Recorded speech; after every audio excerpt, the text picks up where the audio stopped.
Doing some intel research for something for work.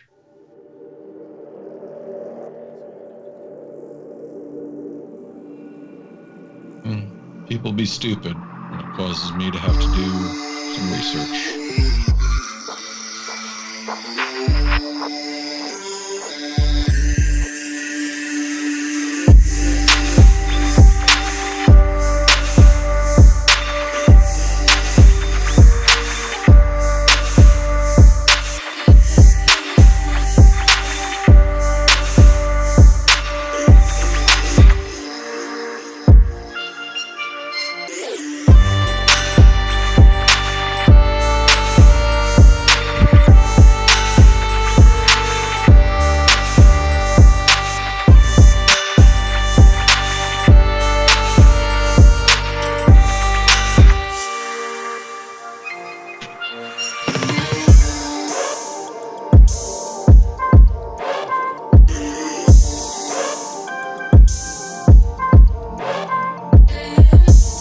Saw his question.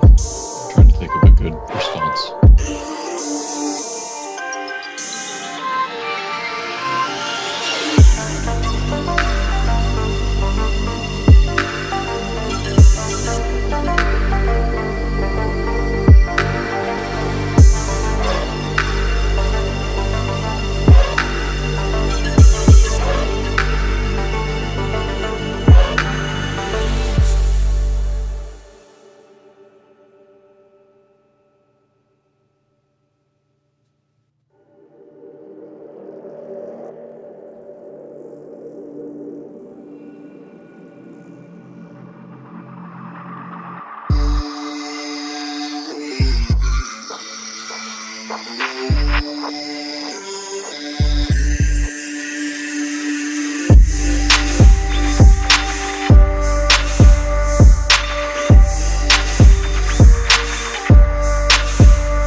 Not an issue for me. I'm not the one wanting to watch WrestleMania.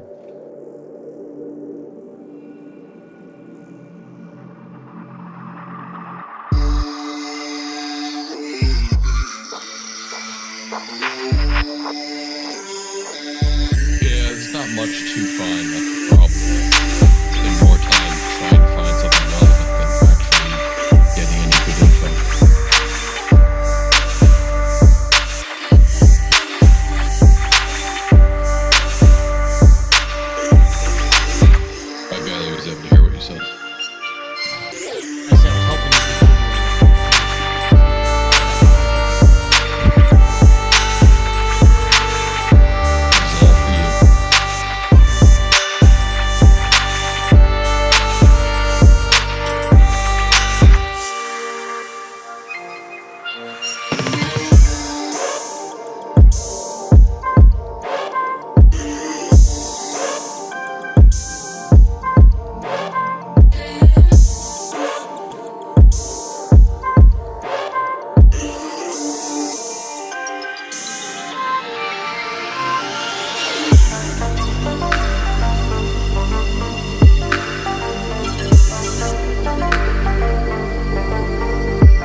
Alright, I got pulling Audacity up.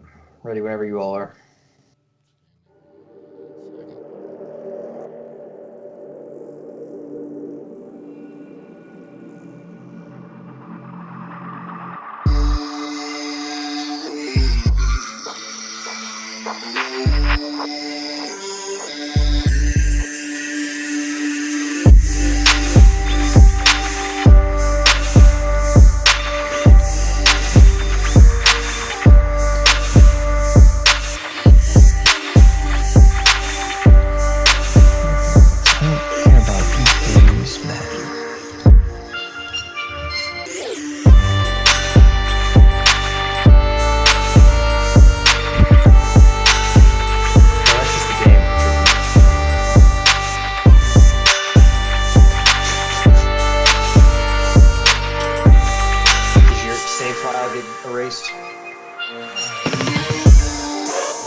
Hello, Sonny. What's a replacement for chickpea flour? I don't know. Let me pull out my smartphone, which you also have, and Google it. I Googled it. It's just not coming up. Well, then what's Matt Googling gonna do? Matt has his power to find the information. Tricky. It's a word that starts with I. It's called intelligence. Or it's for social. Is that how we're gonna do this day? We're really gonna go down that path today? Sitting here waiting for an extra 45 minutes. First of all, actually, you could have recorded without me. I work today. I can't help that. I had to go do the job I get paid for. You want to open that conversation? And when your girlfriend says, hey, can you stop and get pizza on the way home? You can go, no, I have to get home. Well, I'm more of that way for me, but... That's the official chair, because he's not trying to watch WrestleMania.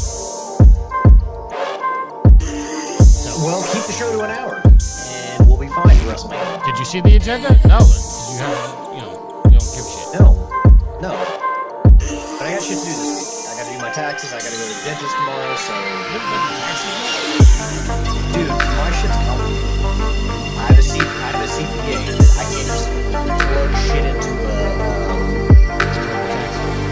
yeah, I mean, I appreciate that because it means I have assets that others don't have, but again, it's also, I usually don't sign the document to e-file until April because of it, which is always why I hate tax season. Who's editing this? You usually end up owing. Oh, yeah. Simply because... They can wait to get their money. Oh yeah, no, they're like, hey, do you want to do estimated tax payments? I'm like, no, I don't. I want to see if I owe, because it's all based on capital gains. So my grandpa and my dad set up a bunch of stocks and mutual funds, and made investments for me, which I'm grateful for. But again, that's money that I have to pay on that I'm it's not liquid. So how much do you think? I mean, it's been between state and federal. Some years as big as 10,000. What?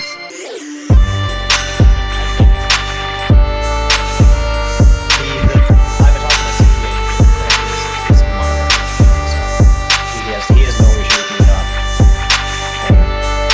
So I'm not gonna tax payments on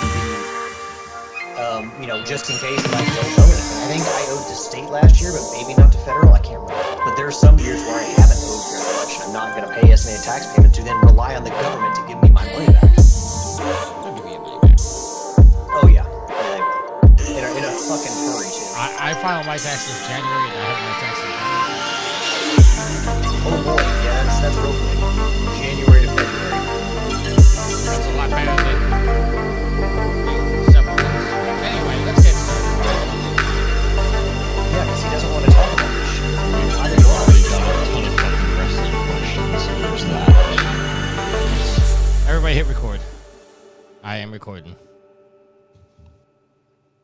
am recording. I am recording. 5, 4, 3, 3, 2, 2, 1.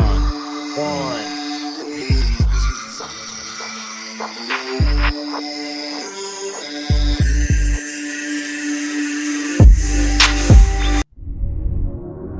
You are listening to Trophy Horse with your hosts, Tricky Nick, Alex, I Yield to Nolan, Sid, and Ender Phoenix.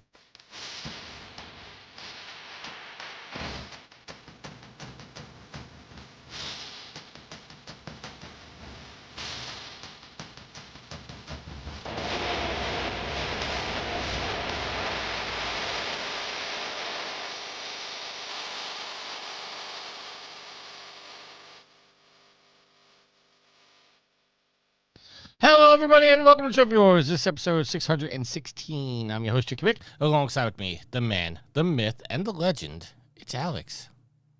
I would like to congratulate my fellow Helldivers. Everyone, fantastic work.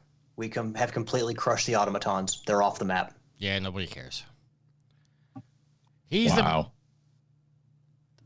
Three fourths of this podcast care, Well, there's only numerous members of our community. There's only 3 members of this podcast today.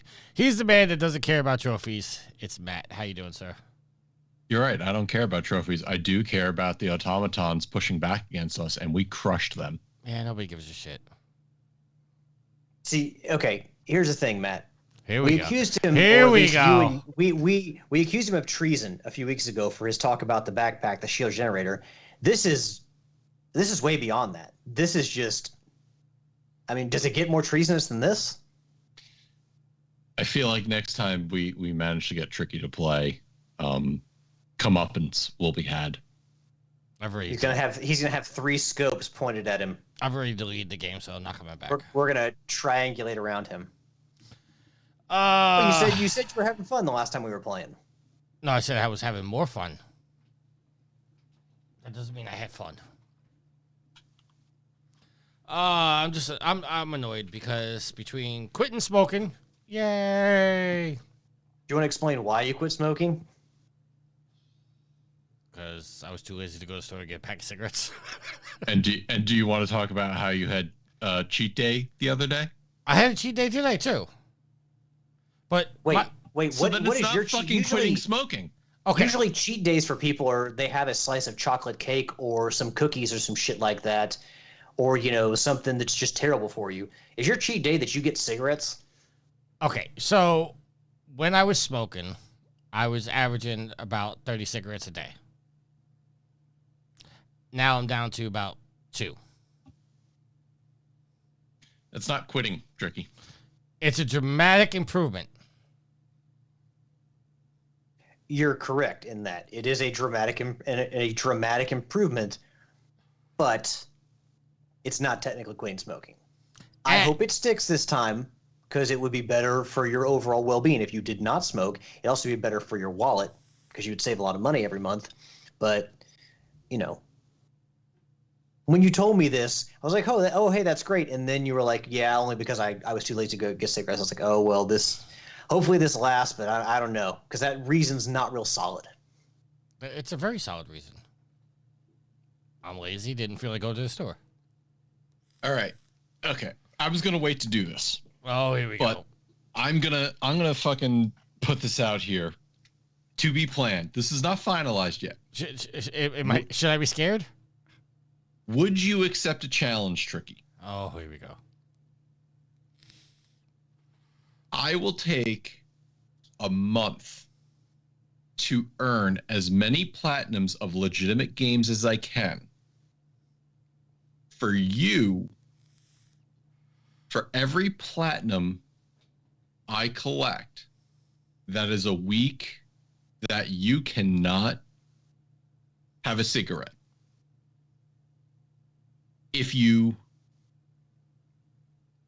I'm coming up with penalties. No, we're not going to discuss this fully now. But You're coming up with penalties. oh yes, there will be penalties proposed. So that is up to you whether you would accept this kind of challenge, and more terms and details to be figured out. But the baseline is for every platinum you get in a month, that's a week I have to go without smoking. Completely. And if you smoke, there will be penalties. Can I tell him what my suggested penalty was? Here we go. I forgot what it was. So you two discussed this behind the scenes already? Yeah, because I needed their input. Yeah, he asked me and Yield for our opinions. My punishment was that you could smoke, but you had to smoke Virginia Slims. There's nothing wrong with that. All right. That's not a cigarette that I would typically think that you would smoke, Tricky, but hey. Cigarettes are gender neutral. Like I said, I am going to formulate this. Will you accept a challenge? I have no problem accepting the challenge, and I know what I'm about to say is going to sound like I'm copping out, but I'm not. My only thought on this is quitting smoking is not that easy. Which is why there will be penalties. Okay, but I have to be allowed to have one or two. Nope. Hold on. Maybe not every day, but just to get over the initial hump. Tricky. People quit cold turkey. And the reason but I'm not able to do that. The reason why I am instituting penalties is because I know you won't be able to go cold turkey. So what do you think? I put this out to the whoredom. I can still vape, right? No nicotine. No. I have no nicotine. I'll show you the bottle. It says no nicotine at all.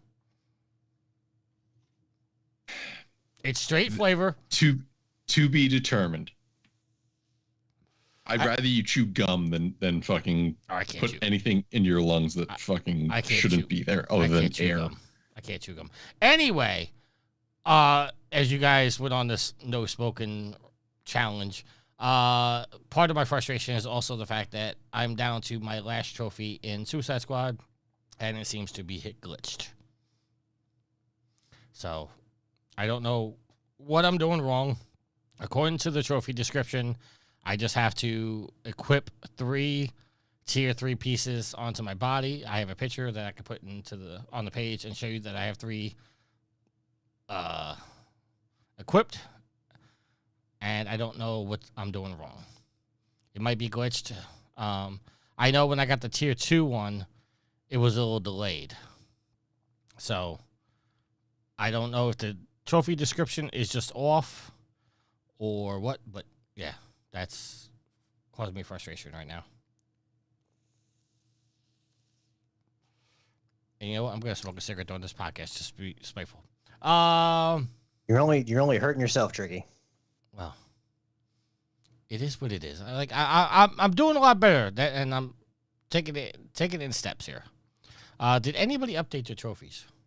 Because Yield normally does that. I don't have any updates. I mean, I haven't earned a trophy since I got the Helldivers Platinum, so my trophies are the same. Okay, so give me 1 second. Let me just... Then I only have to look up... I know Sid went on a little revenge tour and popped a whole bunch of platinums. It's really telling when Sid's going after my plat count, because my phone starts going off telling me this game was just downloaded, this game was just downloaded, this game was just downloaded. I am level 904. Total trophies have 30,250 with 837 platinums. Alex. I am. Come on, internet, work. Level 502, total trophy count of 9,764, and a platinum count of 169 and 168 games. Level 502 just sounds so nice since the area code here in Louisville is 502. I might just stay here forever. Yeah, that's not happening. Yield is... Says you. Okay, let's go to Matt, because I don't know if Yield's up to date. Level 220. God damn it, Tricky, you're in the way. How am I in the way? I'm not doing anything. Because as you're typing in, your name appears over my trophy count, and I don't have it memorized. Well, that's because I'm better than you. Go ahead. No, I'm not finishing my count now. Really? You're gonna pull a tantrum on this show right now? Because evidently you're better than me. You can read my trophy count if you want. I'm over here trying to update trophies. I'm level 220, 1310 trophies, 0 platinums. Yield got 2 platinums in the last week. I think, yes. Yield is level 508, total trophies of 10,083 with 186 platinums. It looks like he got the platinum in Lego 2K Drive and Borderlands the pre-sequel. And Sid is level 888, total trophies of 26,903 with 840 platinums. Yes, he went on a little run. I'm going to have to get him. We're not in the questions yet, but Saber wants to know in the chat, egg rolls or pizza rolls? Pizza rolls, by far. Who eats egg rolls? Pizza rolls. When it comes to Chinese food, I would rather have crab rangoon over egg rolls for that matter. I can't turn down an egg roll with some duck sauce. I'm not saying egg rolls are bad, but they're just not my cup of tea. All right, let's talk about what we're playing. Alex, let's start with you. What have you been playing, sir? Like I said, I haven't earned another trophy in any game because I've just been continuing my campaign in Helldivers. We obviously Arrowhead is moving us along. They're kind of progressing the Galactic War because they very clearly wanted us to get rid of the automatons because all the major orders and even a lot of the personal orders for every day were centered around taking territory from the automatons, and today they were pushed off the map. So now it's an all-out offensive against the bugs, which, I mean, is nice because now, I complained about it before, but you would have the community split between fighting the bugs, fighting the automatons. It was really annoying because it's like, if we all just pushed together, we could have gotten rid of the automatons sooner.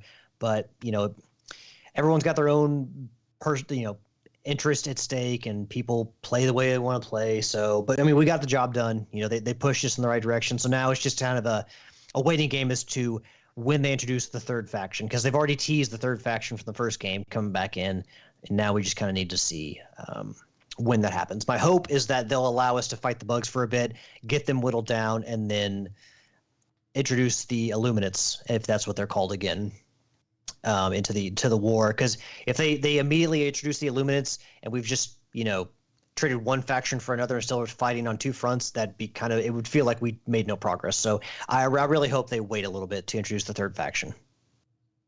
But yeah, that's all I've been playing. Matt? Also did a little Helldivers, but also I played a new VR game called Swarm 2, which is basically like you're whipping around an arena with these little grappling hooks, and you get different types of guns, and you have to fight off droid armies. It's a lot of fun. Not for the faint of heart if you get motion sick real easily.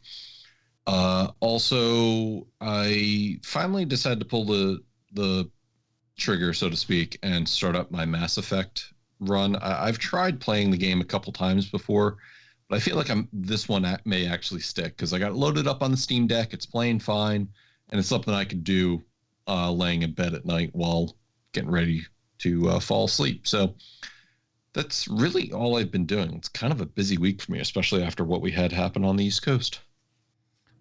Yeah, I was gonna say me and you played the same game this week. That's Surviving an Earthquake.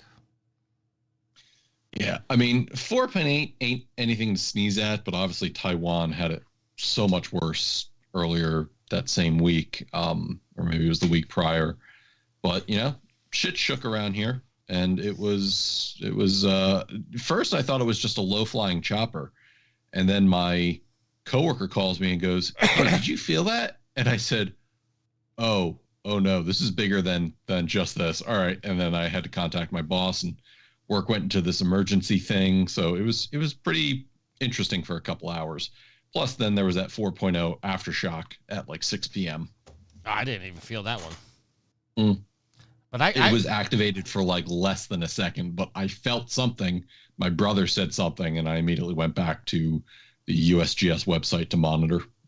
Yeah, I even called you because that was actually my first earthquake I've ever been awake for.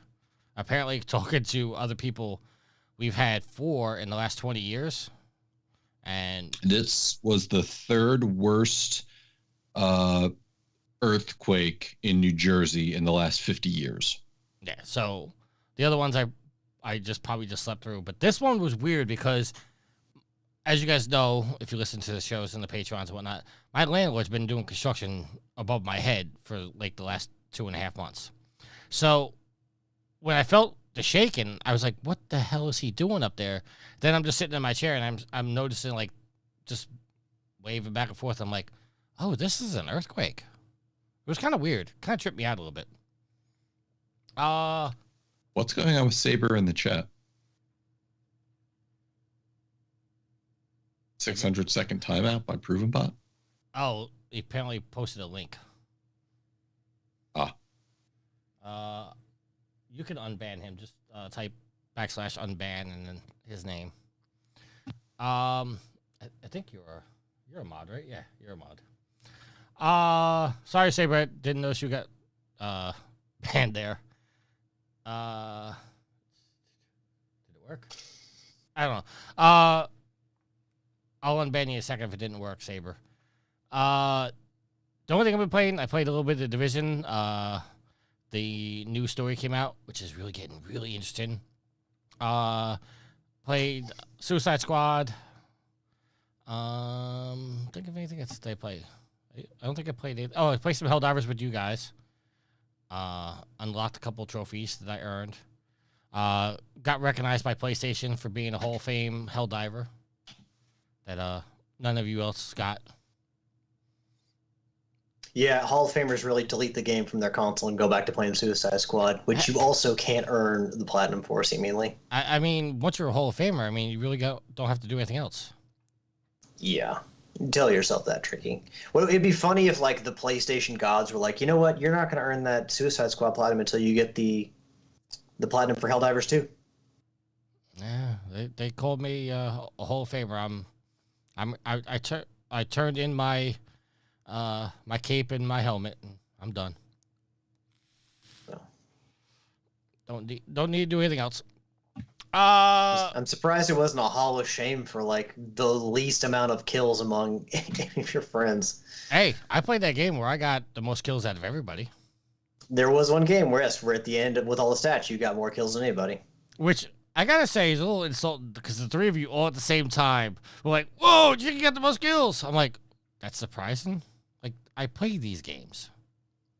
It's true, but you play different games that are not this one, that you seemingly enjoy better than this one. Despite how good this one is. Okay, and all jokes aside, with Helldivers, I think once I get in there and I get a little leveled up and I get a little familiar with it, I think I'm gonna be tearing the house down right with you guys. Between playing everything right now and that I'm playing, I don't have the time to dedicate like you guys are. So once I get in there and what do you mean you don't have the time to dedicate? I mean, you could spend some of the time you would playing The Division, playing Helldivers. I could, but then I fall behind on the story. And speaking of which, the story coming out later this month. I sat down. If you guys follow The Division at all, I sat down with a YouTuber by the name of Rogue Gold. Me and Shaw sat down, and we recorded a Patreon episode talking about the game, what we like and what we don't like, a deep dive into all Division lore. So look forward to that in the future on our Patreon. Which, Alex, what's our Patreon? Patreon.com/ProvenGamer. There you go. And then Matt, me, you, and Yield next week. We're finishing up the Mandalorian series. That is accurate. So, we need a new series to go over. Some suggestions have been we do Echo, Ahsoka, Andor, And even somebody wanted us to cover X-Men 97, which I don't know if I want to do. I need to start watching that, by the way. But Same. I've been trying to. So I was trying to catch up on Monarch before I went to see Godzilla and Kong today. Unfortunately, I only got through episode 5 of Monarch, but I highly recommend that. All right, let's get into our topics. Thanks again, Matt, for doing the summary. Our first topic, Sony picks up Dave the Diver and Tales of Kanzera Zao for PlayStation Plus game catalog. This is coming from IGN and written by Wesley Yinpool. 2 additional games are coming into the PlayStation Plus catalog in April. First up, Dave the Diver, an aquatic RPG where you have to run a seafood restaurant but need to dive to capture the fish you want to serve. Next is Tales of Kanzera, which is a day 1 release on April 23rd. It is a 2.5D story-driven action exploration game. Both games will be available at the PlayStation Plus Extra level. So, yeah, I have that. Yes, you do. You have preview. I guess then I'm earning trophies on Dave the Diver. Oh, there's your next game. Although you should be playing Spider-Man. No, I shouldn't. What am I gonna I got enough Spider-Man out of Miles Morales. What am I going to do with you? What? You can't not like Helldivers, and I have to like Spider-Man too? I give shit about Helldivers, but I never said it was a bad game. But you don't like it. I didn't say Spider-Man 2 is a bad game. I just don't want to play it. It's not my cup of tea. Not your cup of liberty. Liberty. That got a smile Zing. at him, Matt. Yeah, I love all the merchandise that has come out of that. I literally want to get a mug. The Lipton brand, like the Lipton logo, but it says Liberty. Is that the one you're talking about, or just a different mug? There's the Liberty mugs. All right. Matt, what do you think about the games? If I still kept my PlayStation Plus, I would have hopped right into Dave the Diver. But considering how much is Dave the Diver on Steam? Hold on. Checking. 99 cents. Checking. Dave the Diver is 99. What did you say? I said 99 cents. No, it is not 99 cents. It is $19.99 on Steam. So, I could foreseeably spend that on the game and get more hours than I would on it. So, actually, I'm going to add it to my wish list. Does the Steam version have Godzilla? Yes. Yes. I don't know. It's a great question. I know that they've already done the Dredge crossover, so we'll see what happens, but I'm sure it'll come out at some point. Because clearly, the Godzilla edition of Dave the Diver is a definitive edition of Godzilla, or of Dave the Diver. Which is why I'll probably wait for that to come out on PC before I actually buy it. Unless there's a Jaws, a Bruce crossover of Dave the Diver. Although that would be more terrifying than anything. Alrighty. I guess we're going to move on. So Great segue. I'm sorry. I'm in a little bit of pain right now because apparently the tooth I had extracted, the tooth next to it, I have to have a root canal on. But I didn't have a root canal on it when I was supposed to because I was still in pain from the first surgery. So now I got to wait 3 more weeks to have surgery on there. But I was swollen right here, which makes it so I can't open my mouth to really eat anything. So I'm back to eating chicken noodle soup and ice cream. So I'm a little groggy. I'm not smoking. Hopefully you're treating yourself good with some good ice cream. Chocolate chip mint. Okay. What was that, Matt? Chocolate chip mint. That's not ice cream. That's fucking toothpaste. Oh, I had some chocolate last night. Is that okay? You know what? No, it's not okay, Tricky. Okay, so what is your ice cream flavor, sir? He's gonna say something. Can I He's gonna say something off the wall. Get out. Can I take a guess? Got out. It's gonna be cookie dough or some shit. I was gonna guess cookie dough. No, I actually hate cookie dough ice cream. But do you no. like eating cookie dough? No. Oh my god. That's fine. That's your choice. Oreo cookie ice cream. That's okay. If you were gonna say something like birthday cake surprise or some shit like that, I was gonna be really No. upset.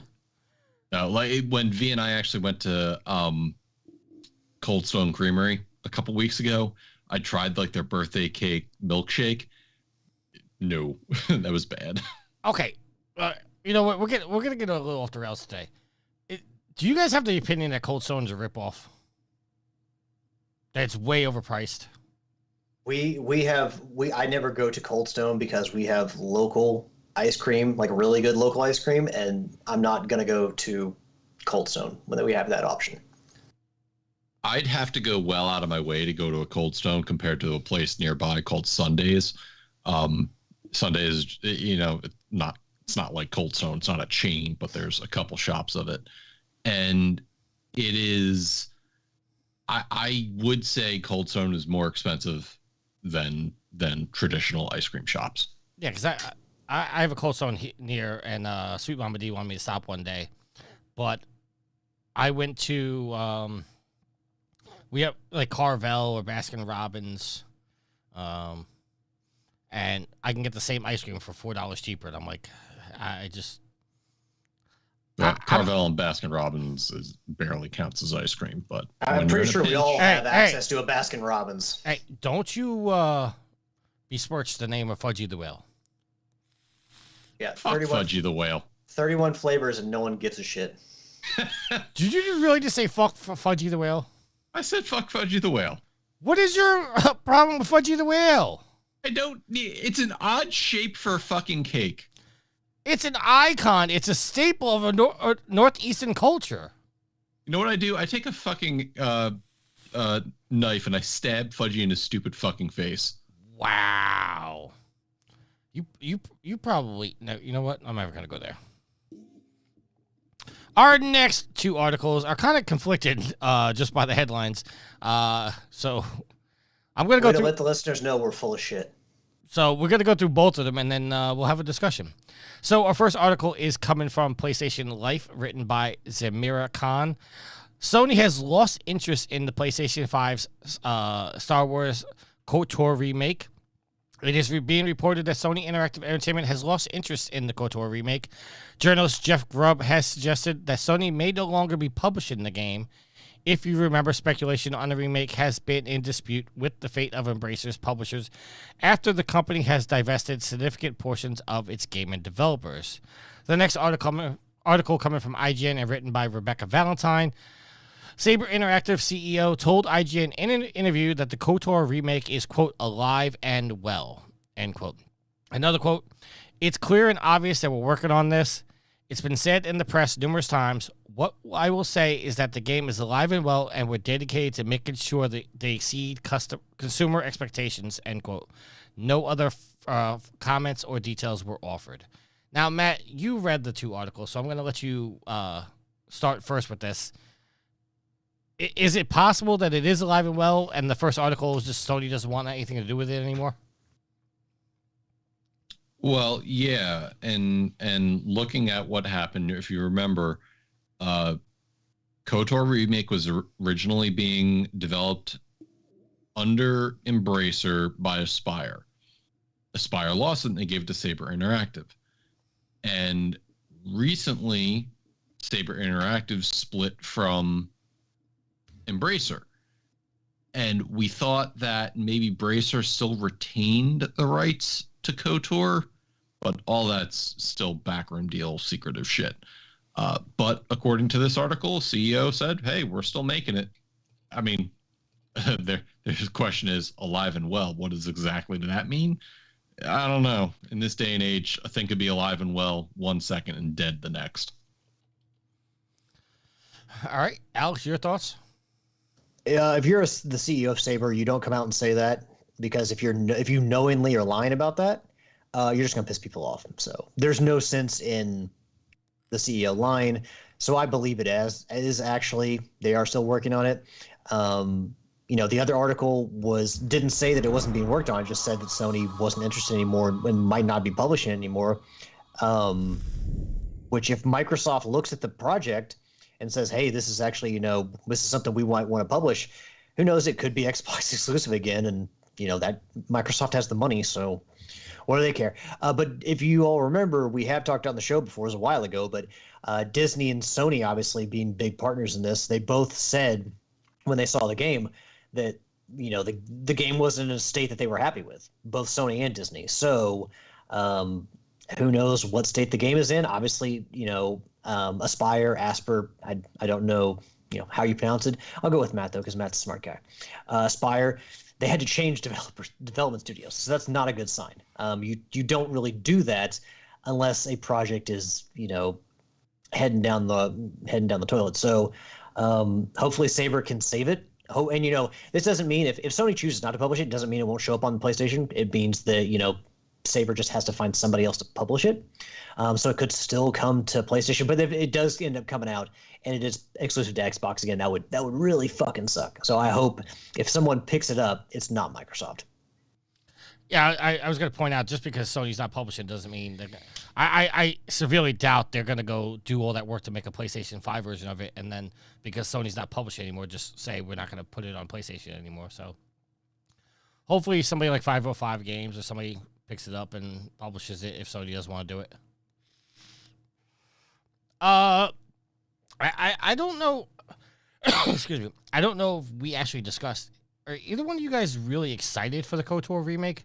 Because I'm not. I didn't play the first one. I got no real connection to this. I'm not saying I won't play it, but it's not something I'm looking forward to. If it goes away, it goes away. I mean, the hype had me excited because I never played it, but I had always heard from everybody that it was one of the best Xbox exclusives they had on the console.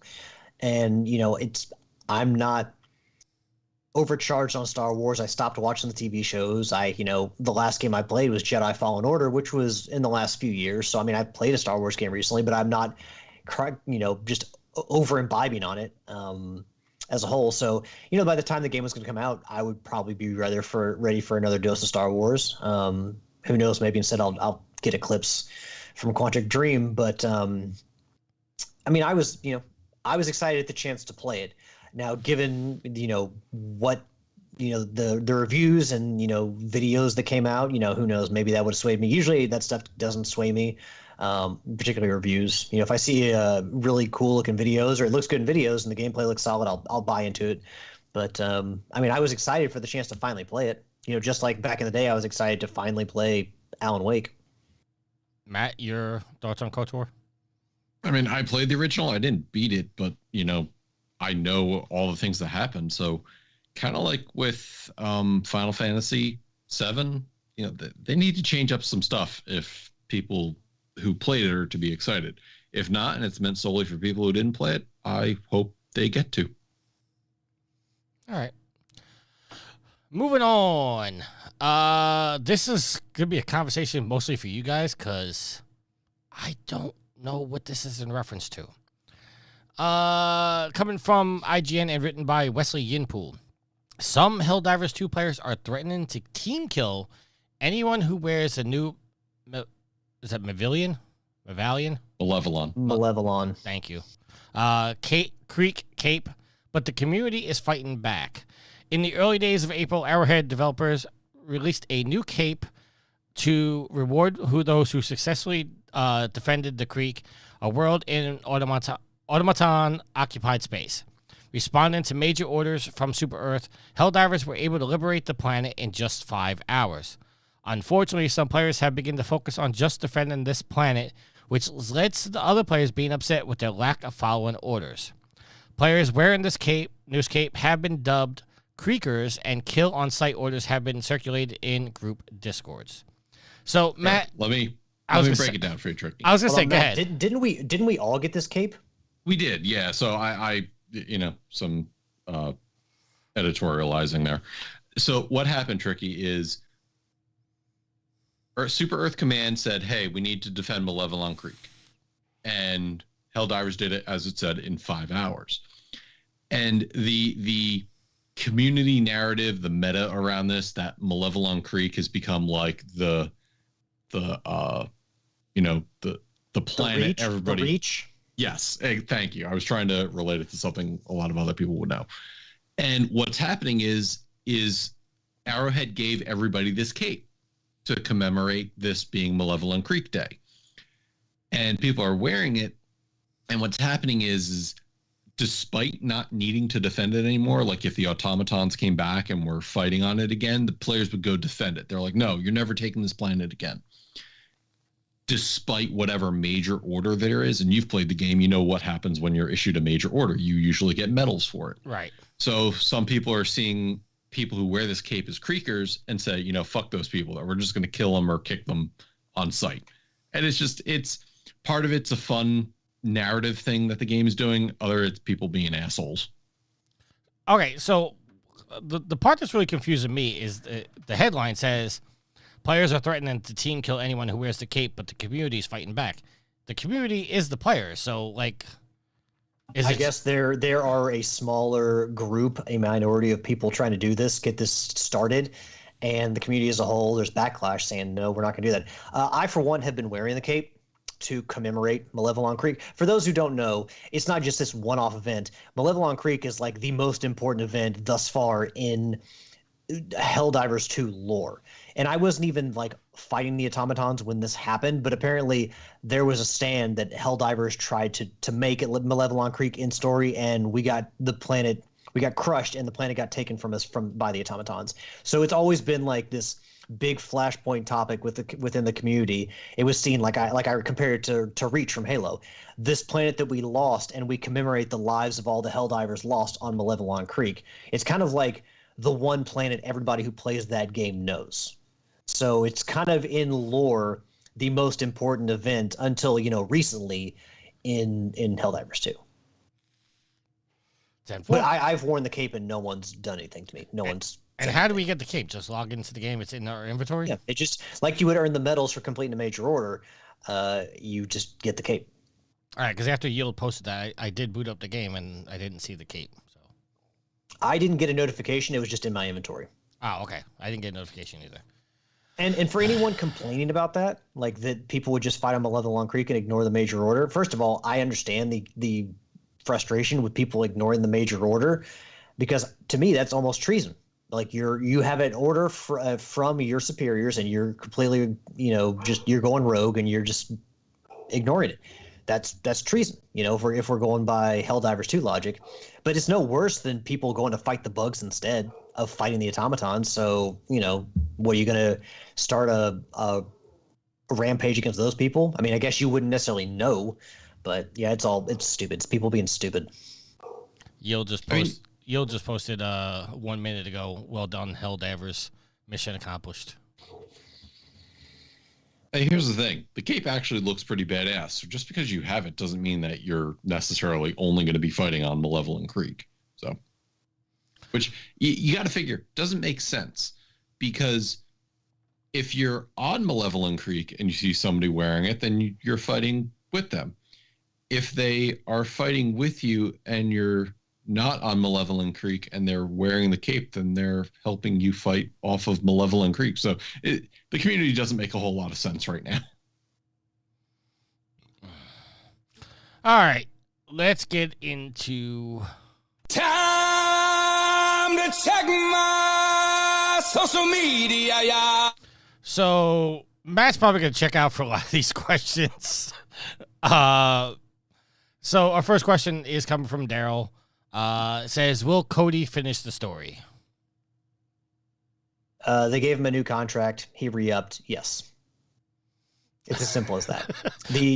As we all knew, the Bloodline, Rock and Roman won the tag match, setting up this, you know, move heaven and earth effort from Cody and probably some of Cody's friends. You know, Jey Uso, Seth Rollins might get involved. Who knows? CM Punk might factor in somehow, but to make this heroic stand against the Bloodline and Cody to win and give Roman time off, and The Rock's going away after WrestleMania apparently for a little bit. So yeah, Cody's going to win. Okay, so I want to clear something up because I don't know how many people actually paid attention, heard it, and then watched the press conference afterwards. You were watching WrestleMania last night. You heard Pat McAfee say something on commentary about Roman. Did you catch it? What, that he was like fighting leukemia? Right. So I watched the press conference. I didn't actually catch that in the commentary. It was in the press conference where one of the reporters asked him about that, and he said that he is taking medication, an oral medication to fight leukemia, but that he was currently in remission. But because he has, you know, come out of remission at least once before. He's had to fight off leukemia twice now. That he was going to have to take the medication for the rest of his life. So it's not like he's, he's still, he said, healthy and can do this, but it's not that, but he still is something he has to deal with. So he's not actively in any kind of like dangerous health situation, but he does have to take medication regardless. Yeah, because some people were speculating that he was going to be taking some time off to battle leukemia again. That wasn't the case. So I know it's not really PlayStation related, but I did want to catch that because I don't know how many people watch the press conference. James McCall also says, of course, and Yield says yes. So, yeah, he's definitely finished the story. And Yield tried to steal my predictions last night in the text chat.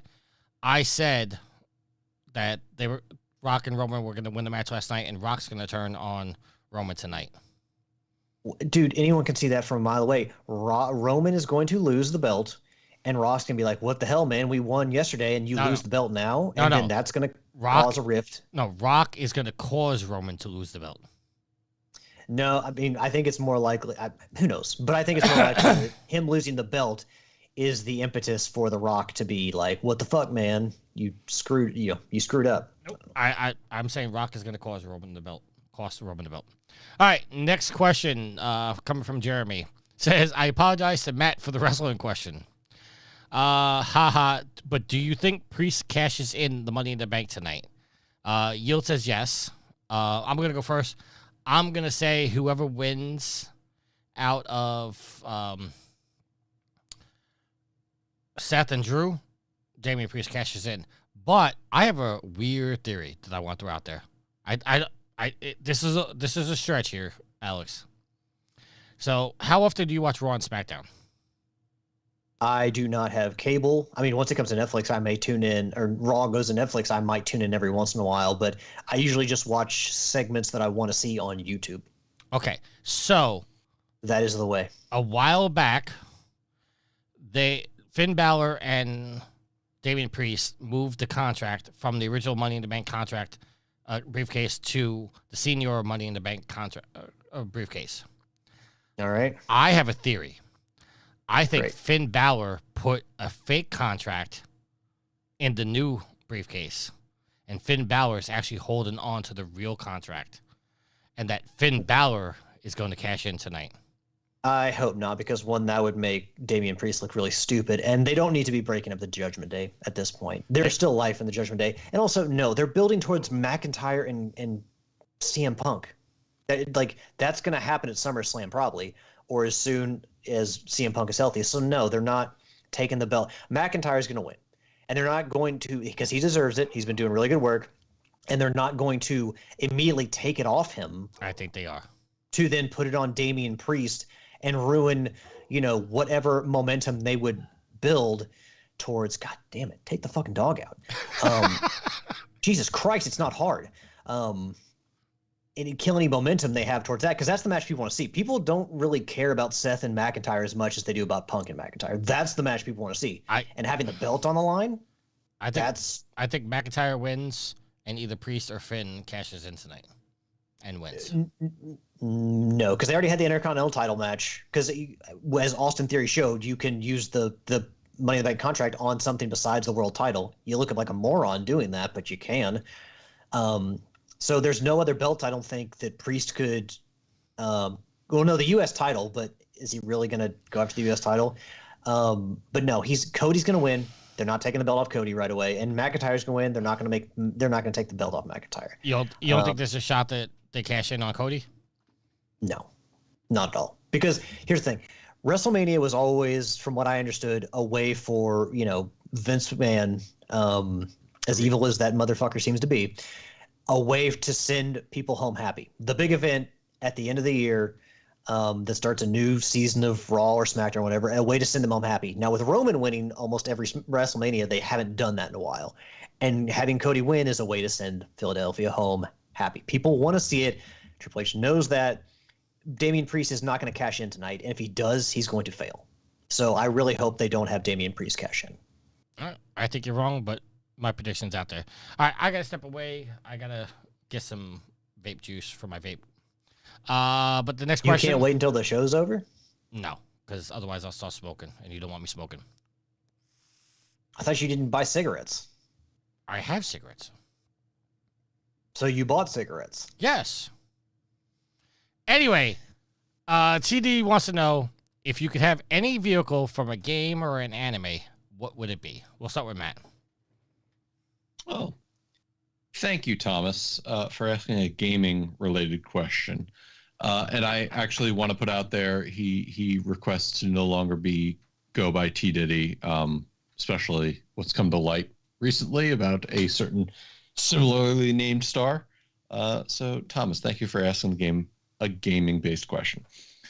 I've gone back and forth on this many, many times, and my answer will change dramatically depending on whatever game I'm playing at the time. So let's just say Hell Pods for right now, because that's a quick way to get around the planet. Alex, what do you feel? Optimus Prime. Give me Optimus Prime. He's a fucking truck. And he's a giant robot.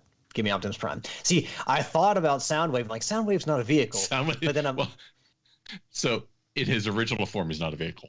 They've since made him many vehicles, but exactly. I'd go there and go, you can't ride around in a cassette player. You could probably ride around on Rampage's back. On Ravage's back, yes. Ravage, yes. Okay. All right. We done with the answers there? What vehicle would you want, Tricky?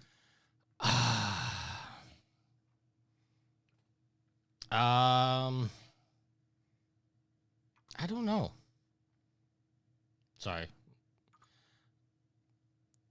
Because vehicles really way to bring down the conversation. No, I mean vehicles don't really stand out in games to me. Like I don't want to give a cop out answer and say like Ecto 1 or Kit. Because those are... I'm surprised somebody didn't say the Batmobile. Well, that's what I'm saying. Like to me, those are more TV or movie related. Where I didn't want to give a cop out answer of that. There's Ghostbusters video games. Yes, but the Ghostbusters video games are based off the movies, in which that's where Ecto 1... No. The Ghostbusters video game essentially stands as the third movie. You're missing my point. But it's not based on Ghostbusters or Ghostbusters 2. No, but the Ghostbusters video game only exists because there was a movie prior to it. Okay, so you saying I can't pick Optimus Prime? I'm saying you can pick Optimus Prime. Well, fine then, Tricky. Pick the Warthog from Halo and let's move on. Okay.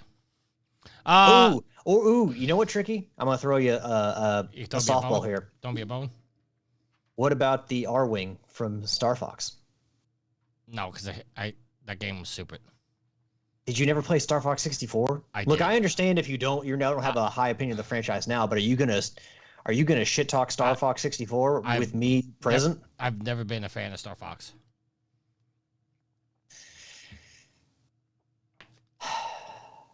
We'll go with you know what? God help you, my friend. We'll go with a cart from Mario Kart. How about that? Some of the blasphemy you're talking today, I might start smoking to deal with this bullshit. Or pick up another vice. V's question. Do you think that non-gamers and non-gaming companies are considered making quote-unquote issues for gamers? Physical versus digital, pay-to-win versus pay-to-play, pay-to-win, violence versus non-violence?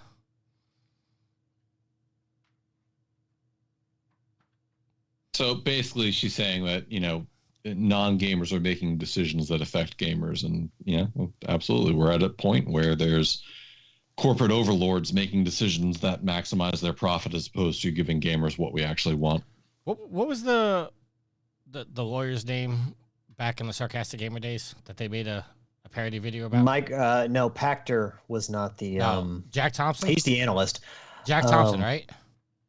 Who? Yeah, Jack Thompson was the guy constantly trying to shut down. And he wound up getting disbarred. Yes. Yes, okay, yeah. Fuck that guy. Yeah, absolutely. It's an issue. And I was kind of hoping that as we moved on, because I've always been under the belief that the people that are in charge, the senators, the governors, all that stuff that are trying to make these laws, they didn't grow up in the video game community like we did. Like, we've been gamers since we were 5-6 years old. And I was hoping that once we got to this point, that the people that are in charge have a better foundation of what video games do. You know, it's the same people that say that heavy metal causes violence and all this other stuff. Grand Theft Auto makes you want to go out and rape a hooker, which is, not true. But the problem is that, especially our Senate, there's people in there that's been in there for 40, 50 years. You talking about Mitch McConnell? Talk about a lot of people. Well, I'm trying to do my part in Kentucky to get Mitch McConnell the fuck out. Yeah. Fortunately, Kentucky is not going along with that.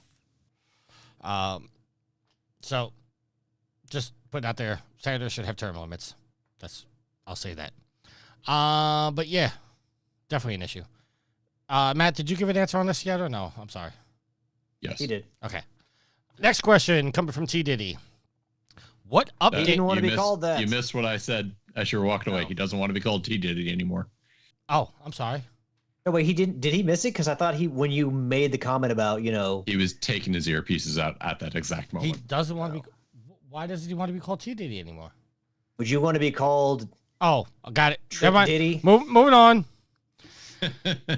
Saber wants to know what update actually ever improved the video game. No Man's Sky. I was going to say No Man's Sky. Cyberpunk? Yeah. That's all I can really think of. You guys have any other answers? I mean, Team Fortress 2 did a hell of a lot of updating. Yeah, but was it bad at the start that the updates improved it? No, but it made it better. You could say the same thing for Burnout Paradise. I mean, Burnout Paradise wasn't that great. I mean, you can look at stuff Hold on a second. You're going to come at me for what I said earlier, but then Burnout Paradise wasn't that good? Burnout Paradise was it wasn't that great. It was a great game. I mean, it was was split not. second. I mean, look at Helldivers too. They are constantly adding new things. They are, balancing the weapons. You guys are going to cause me to smoke. Any game, they work with balances like Super Smash Brothers. Obviously, they, did for years. They did updates to characters to balance everybody out to make, sure that anybody who was low tier was a little bit more hopefully viable, and anybody who was just busted, they could, knock down a few pegs. They do it for tons of games. What's the Pokemon game, the MMO? Matt, help me. The MMO Pokemon game? Oh, you mean Pal World? No, the one made by the Chinese company. Temtem? Why? No, that's Pokemon like, but that's not Pokemon. Who's the big Chinese company? I forget. Tencent? Tencent. Made by them, yes. They sell $40 skins for Pokemon. Pokemon. What is this game? Yeah, you're on your own for this. It's on PC and Switch. God, what is it? What is it? I'm Googling and I can't. MMO? Are you sure? Maybe Pokemon maybe Revolution? Pokemon Revolution? What? Pokemon Revolution? No.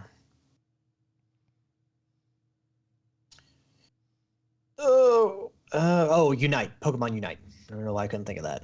Oh, not an MMO. It's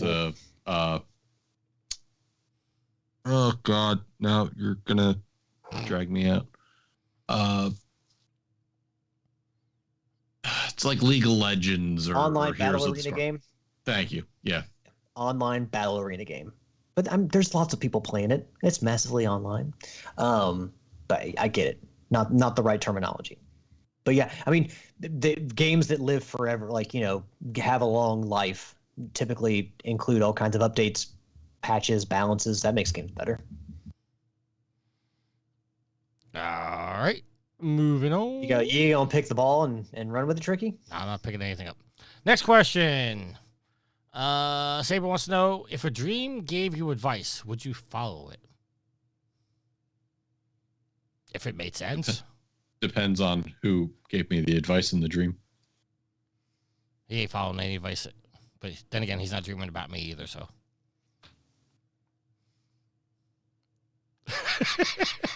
Let the silence speak for itself. My goal in these shows sometimes is to get Matt to make a face, and I'm doing a hell of a job today.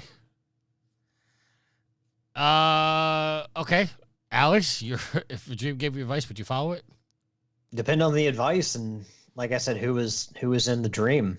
You know, if it was like a situation where I met an older version of myself from, you know, the future, which obviously could cause huge issues in the time-space continuum, but you know, if I was like, hey, I'm you from the future, and I have to warn you about this event, again, probably would fuck up some things, cause a butterfly effect, do some real damage. But, you know, if I, you know, got advice from myself, I'm like, you know, maybe listen to this guy. I don't know. But if Tricky is going to, like, you know, I am, for some reason, some twisted, demented reason, Tricky's in one of my dreams, and he's trying to give me some advice, I'm most likely not going to listen to it because, you know.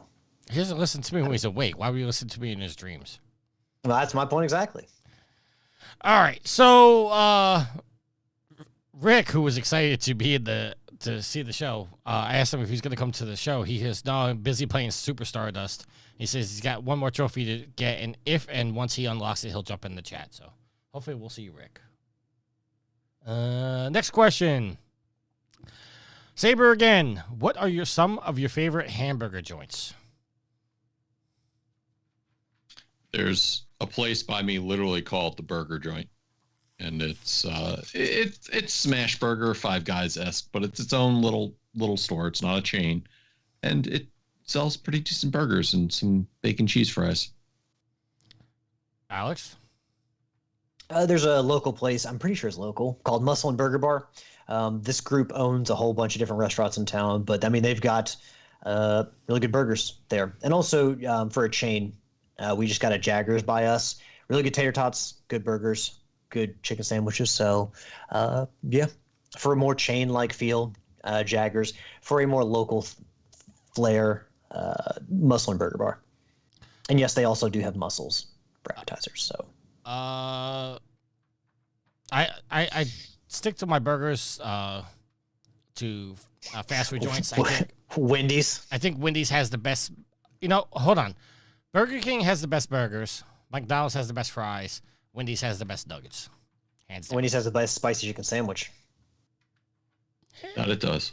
Yeah, it's hit or miss with my Wendy's. I thought you weren't allowed to have spicy chicken, Tricky. I can't do it after oral surgery. But I don't do spicy in general. Like I'm just not a big fan of the trying. No curry for you, Tricky. No, not, especially with my stomach issues. Hell no. Well, that would be an awful, painful experience for your toilet. Yeah. But I like Five Guys. I do not like Shake Shack. I think their burgers are horrible. I think they're overrated. Yeah. I do want to try In-N-Out. But very overrated. Really? Yeah. So again, take this with a grain of salt in the fact that I had an In-N-Out burger 2007-ish when I was out in California. Tried it. Wasn't impressed. Yeah. And I mean, there's some local burger joints in Manhattan that I've been wanting to try, but just haven't gotten to them yet. Can't believe you didn't say Wahlburgers. The goddess will never forgive you. I should call her and apologize right now, shouldn't I? Yeah, the Wahlburgers does make a good burger too. But for those who don't know, that's the restaurant owned by the Wahlbergs. Yes. They had one in Coney Island, but they shut down. So the only time I have Wahlburgers is when I go to Boston, which I didn't go this year, so I didn't get no Wahlburgers this time. Okay, next question. I'm going to let Matt lead the conversation on this one. Jeff Hanna wants to know, why does New York-style pizza attract natural disasters? Because New York-style pizza originates from New York, and New York has most of the best things in the world, and unfortunately, it attracts a lot of things that are negative as well. So which is weird because he says New York style pizza. Tricky to you and I, that's just pizza. Yeah. Every other pizza that exists outside of the pizza we eat has its own connotations and is pretty much shitty. So I would say still that, I'll take the pizza we eat compared to any pizza offered elsewhere. Yeah, Jon Stewart said it best when he did on The Daily Show. You brought up a good point. Here, it's pizza. Everywhere else, they have to distinguish what kind of pizza it is.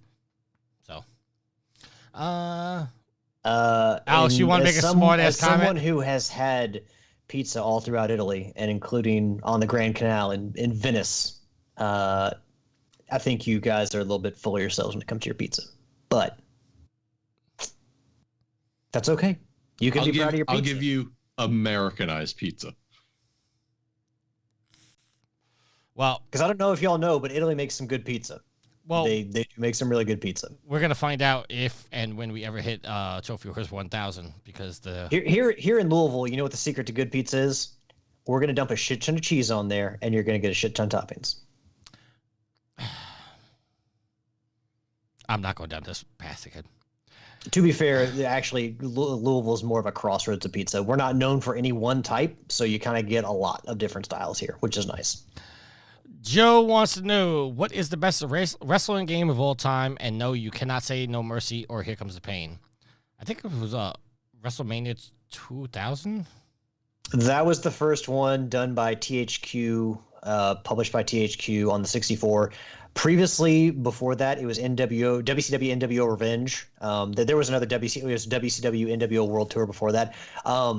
But actually, at the Louisville Arcade Expo, I bought myself a N64 cartridge of WCW NWO Revenge, and that may be the best game of all time, I think, if I can't say No Mercy. Although WWE 2K17 was really good.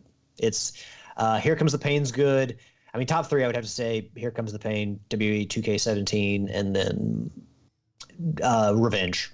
But I mean, Revenge is just kind of, it's so tied to nostalgia and to my childhood that it's really hard to separate it. And Matt, I'm assuming because you're not a wrestling fan, you don't play wrestling games. No, I have played wrestling games, and I will say that Pro Wrestling on the NES was one of the best wrestling games ever. Is that the one with Starfish Man and... Yeah, and they had powers and shit you could do. Hey, but also, you know what? There's a couple games you shouldn't sleep on. WrestleFest for the arcades, WWF WrestleFest, and then also Def Jam Fight for New York. The Def Jam games are really fucking good. You know what? I got the right answer. WrestleQuest. Wow. Yeah, go out there and support our boy. I was gonna say you guys are dead silence on that. All right, go support Patrick Hickey. I'm actually gonna bring him a Dunkin' Donuts cup in after the show. He's right around the corner. All right, getting back to the agenda. This was a topic that I was hesitant to put in here, but I thought it would be a good conversation. This is coming from IGN and written by Michael Kripe. Roblox studio head, pay to earn isn't child labor, it's a gift. The studio head, Stefano Corzana, has responded to accusations that young developers are being exploited. He said that giving teenage creators an opportunity to work on that platform is a quote-unquote gift. The Roblox name has long been associated with a younger player base, and many have accused Corzana and his team of taking advantage of children who use the platform to create games. Quote, I don't know. You could say this for a lot of things, right? Like, you could say we are exploiting, child labor, right? Or you could say we are offering people anywhere in the world the capability to get a job and even, an income. So I can, I'm trying to read this. So I can, 15 years old in Indonesia, living in a slum, and then now with just a laptop, I can create something, make money, and sustain my life. There's always the flip side of that when you go abroad and, why can't I say democratized? Thank you. For some reason, I was stubborn. And in this case, also with a younger audience. I mean, our average game developer is in their 20s, But of course, the people that are teenagers, and we have hired some teenagers that had millions of players on the platform, end quote. That's a really rough quote to read. He goes on to say the studio gives its creator a collective sum of nearing $1 billion per year. Roblox PR came in to add, and this is editor's note, damage control. Quote, the vast majority of the people earning money on Roblox are over the age of 18. So I put this in there because we have games like Little Big Planet, Dreams, and stuff like that, where people are actually essentially creating games and levels inside the game and giving us the capabilities to build levels. But hold on, let me ask you: does Roblox? I don't, and I've never played Roblox because I'm 39 years old. And that'd be fucking weird. I've never played that game. Tricky, I know you're the Sweet Mama D plays that game. Correct. Are you saying that they hire people in their 20s and potentially people younger than that to work on the game, or are people who are playing the game, can they earn money by creating in the game? From what I understand, it's a combination of both of what you just said. I don't know this for a fact, and I would have to talk to Sweet Mama D to find out exactly. And even at that, I don't know that she would be fully aware of, the history. But from what I understand, is people are creating games within Roblox, and the players are allowed to monetize those levels and those games for themselves. Of course, because it's built within Roblox, Roblox is taking their cut. So, from what I understand, and I know Alex, you want to say something. From what I understand, people are monetizing their levels. Roblox is essentially making money off of levels that are being made by people that are under 18 years of age. So, Little Big Planet's not an accurate comparison because they sell you the game and you can create in the game, but people who play your levels, they're not paying for it. You're not being paid for it, and Sony nor Media Molecule ever made any extra money off any of those levels. No, I just brought up Dreams and Little Big Planet just because of the fact that there are games out there that are allowing people to make levels and build games, where Roblox is taking it a step further and allowing their creators to monetize their levels. So it comes down to, is it child labor? Are they violating child labor laws, or is this perfectly acceptable? It's probably in a really gray area because from what I understand, that game is heavily unregulated. Like, it's kind of the Wild West. It is. Where honestly, and I'm not judging you, Tricky, but if I had a child playing it, I probably would monitor that shit really closely, or maybe even consider not letting them play that. So, I mean, it's not like they're going to mines and like mining ore or hitting a time clock or something like that. They're not going to a building and like a factory or a sweatshop and like standing there for 15, 20, 24 hours for a nickel per hour. But I mean, they're sitting in their homes, you would assume, playing a game, but somehow making money off it. I don't know. It's probably in this really weird gray area that doesn't fit under any of our laws because, the people, like you alluded to earlier, the people who make our laws are generally, crusty old people. So, and who have no idea what the hell Roblox is. So, but see, the comparison between, I brought up Little Big Planet and Dreams. The comparison is Little Big Planet and Dreams, they're making money by offering player-generated levels. But they're not making money off of any of that content created per creation. No, they're just selling you the game. But that's part of the selling process, is to say that you could play games created by other players. But look at like a wrestling game. The WWE games, you can download other people's creations, other people's arenas, other people's created characters. I mean, the creator wrestler community is huge with them trying to recreate wrestlers that aren't available in the game. That's all very true. But I'm saying that's part of the marketing, where Roblox is actually paying the people to make it. Matt, you're kind of stone-faced over there. I don't know how you're leaning on this conversation. So I know very little about Roblox, and other than what I've seen in the potential negative connotations for what's out there in the gaming world, if what's being said is accurate, in that people can get paid for their content. It's kind of like when you consider what happens on Steam, where people were making items for Team Fortress 2 and Counter-Strike 2 and things like that, and Valve was paying them out. It's a gray area out there, but I think the bigger thing about this conversation is the CEO, going out there saying it's a gift.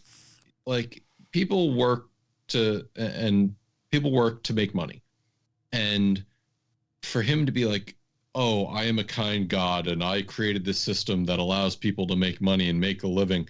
Bro, nobody's making a living off of your systems. You're the one making the living off of other people's work. That's just how this goes. So the bigger question I'm going to have in the end is, are there any child labor laws that they seem to ignore through all of this?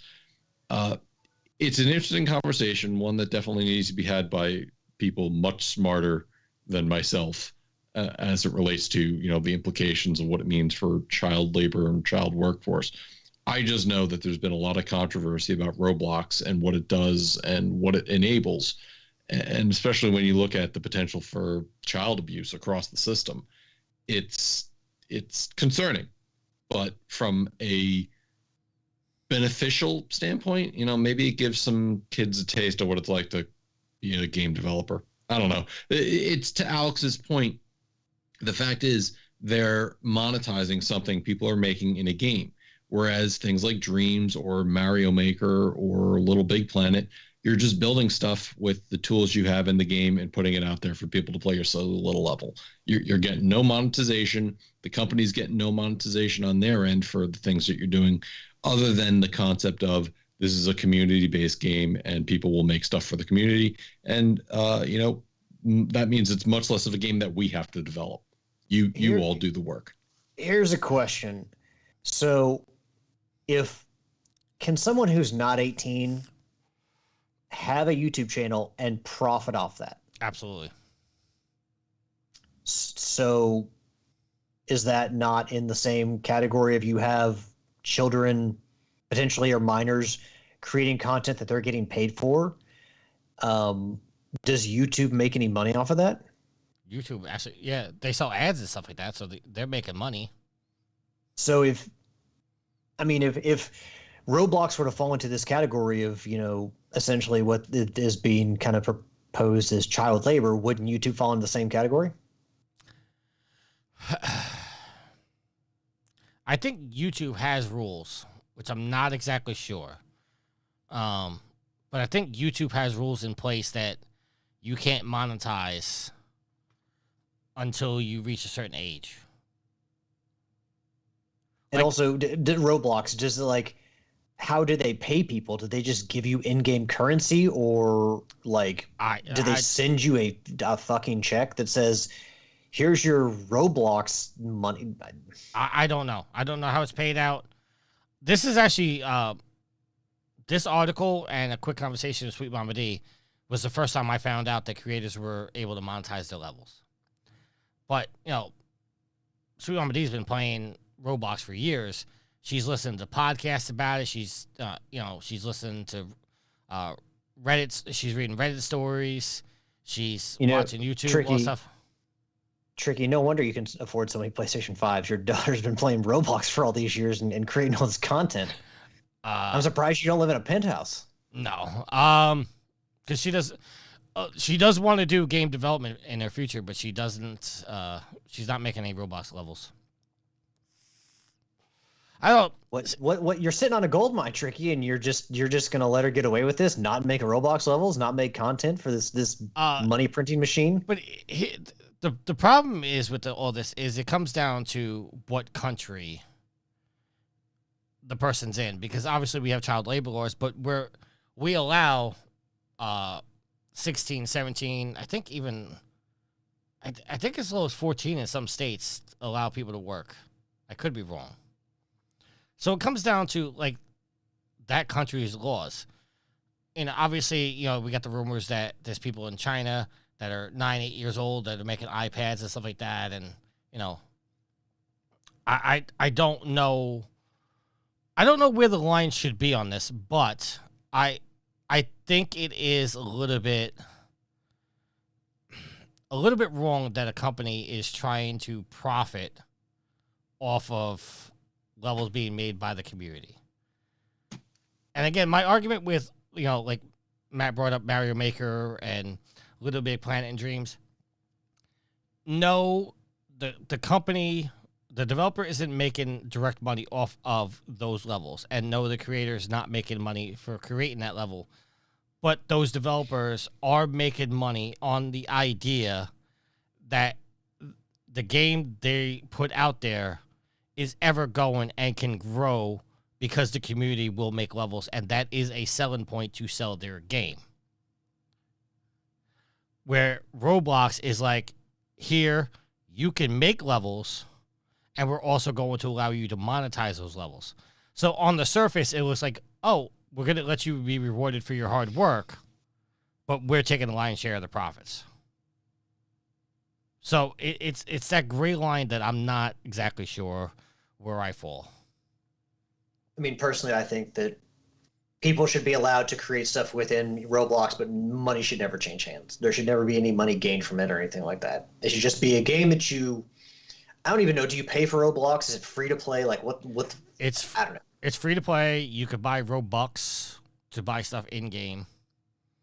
But I could do a little bit more research to find out how it's paid out, how monetization works, and all that stuff. But I want to have the conversation with you guys about, where does the line fall with this? So, all right. Any final comments, gentlemen? No. All right. No. Let's wrap up the show. Let's do some shout-outs. Matt, your shout-out, sir? Alex, Tricky, I know you guys were, interested in WrestleMania, and recording early is not always an easy feat. So, and Alex, I know you worked today, so thanks for making the show. Shout out to the community. Shout out to Saber, who was in chat. Shout out to all of our listeners and those asking questions for our show. Shout out to the Channel 3 community. If you didn't listen to last week's episode, we have two of the bigger participants in the Channel 3 moderation team, Dan and Ray. If you haven't listened to that, go listen to that. But yes, tune into channel3.gg to gamify your social media and come on by, earn some XP, do some quests, and have some fun with the community. Other than that, shout out to my wife, V. Thank you for everything you do on and off the show. Alex, your shout out, sir. Well, Matt, I need to know, did you get that tall neck rebuilt after the earthquake knocked your Lancer off the wall and smashed your Lego beauty? I'm missing one piece, and I cannot find it for the life of me. Did it fall underneath, I don't know where comparison furniture is. Did it fall underneath, a dresser or something? I have pushed and pulled things, short of disassembling my entire entertainment set and yanking everything out from the wall. Don't know. Couldn't have gone far. It's so for those of you who, again, I alluded to it earlier, we had an earthquake in New Jersey, knocked my replica Lancer off the wall, which fell on top of my Lego tall neck, which shattered it, the dome across the entertainment center. So I've built everything except for the leg armor that is now, maybe it went to where all of our left socks go after we're done with laundry. It was the underpants gnomes. That's what it was. Shout out to our community, the fuel to the fire of this trophy horse. Thank you all very much for continuing to support us as we march through 2024 and on towards 700 episodes. We could not, we really wouldn't. We could not, and we would not want to do this without you all. So thank you all for being the rock stars you all are. A big shout out again to the Helldivers 2 community for crushing the automatons. And now we are going to take the fight to the Terminids, because as we all learned in Starship Troopers, the only good bug is dead bug. And shout out to Tricky and to Matt for recording early tonight. Thanks, Matt, for being considerate and allowing us to finish up early so we could watch WrestleMania. And shout out to Yield, who is doing some, party watching of WrestleMania over at a friend's house. Sorry you couldn't be here, but we'll see you back next week. And last but not least, Shout out to my awesome and loving girlfriend Ashley, who got everything set up while I was on my way home from work, so that I could record and jump on as soon as I got home. So I love you, hun. And that is going to be the end of my shout outs. I want to give a shout out to everybody that was in the chat. Shout out to, I just lost her name. Hold on. Duchess Honey XOXO, who is working with me to make a new Trophy Whores overlay. The guys have seen it. The guys have given me their feedback. We're going back and forth trying to get it going. I'm excited to unveil it soon. The screen will not be as cluttered as you see right now, so that's always a good thing. Shout out to Sweet Mama D. Shout out to the Goddess. And twerp you to the Glitch Trophy and Suicide Squad, causing me not to have any of the platinum right now. I need to get it popped so I can be in the rarity contest, Pride of the Month contest for April. Tricky, no one's going to vote for that game. I hate you, Alex. If there's nothing else, until next week, happy trophy hunting. Later.